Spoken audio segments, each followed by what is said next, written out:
Hi, I'm Tristan with Mahalo, and we are at the Hip Cooks Cooking School in West Los Angeles.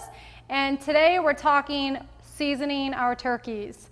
So before we can season the turkey needs to be thawed. And some of us do purchase very deeply frozen turkeys, and you want to give it several days to thaw. You can kind of think of the ratio of 1 day for every 4 pounds. This turkey is about 18 pounds, so I give it about 4.5 days to thaw.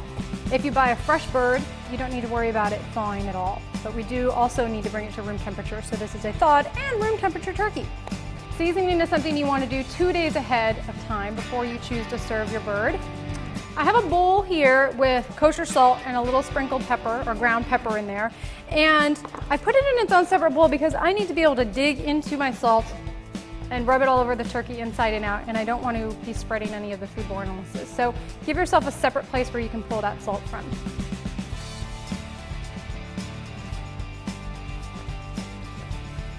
This is something we do inside and out. Okay. And some salt for the cavity. Just get a handful. And just really, I'm not giving measurements here because it's not really that important. What the main point is to just make sure that you've salted, and as it sits for 2 to 3 days, the salt will flavor our bird. Okay, so I've done and completed the preliminary seasoning of the bird, which is just salt and pepper, and I'll put it in the fridge for 2 days.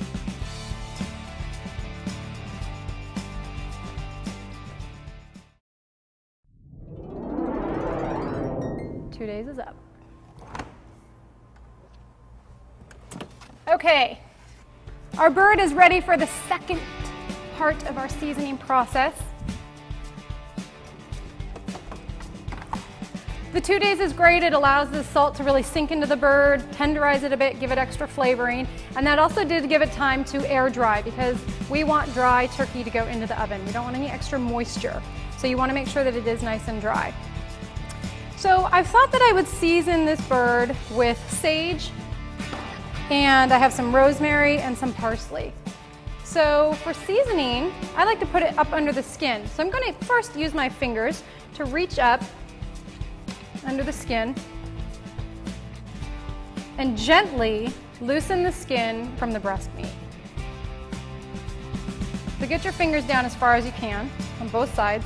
And then, since most of our fingers don't reach all the way, use something soft like a spatula to gently press it the rest of the way down, as far as you can get that spatula down there.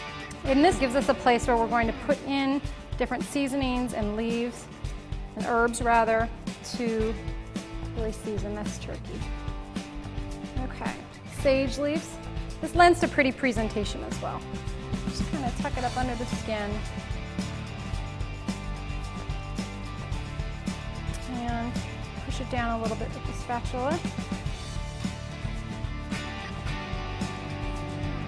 Leaf a little farther down there. Just a couple more leaves.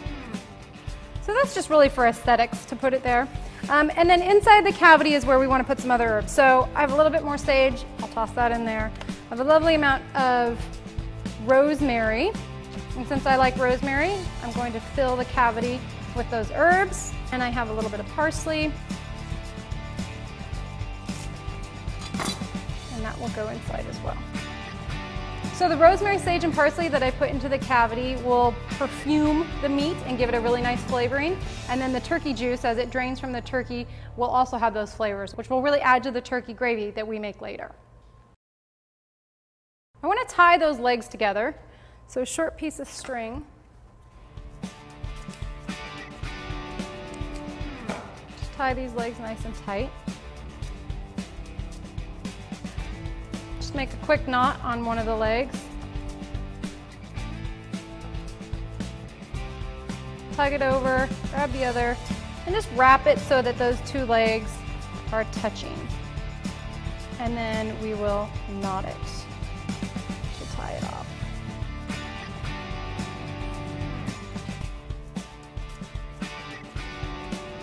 So that turkey is almost ready to put in the oven. Since we're not stuffing this turkey, I don't need all of this extra skin at the other end. So I'll cut off some of it, which is mainly just fat, added flavor, but there's certainly plenty on there. And just tuck up the rest into there. Okay, and that is good to go. So the last step is putting our turkey into a pan.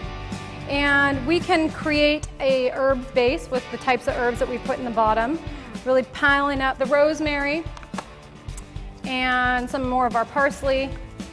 And this will just make a nice base for our turkey to rest on and roast.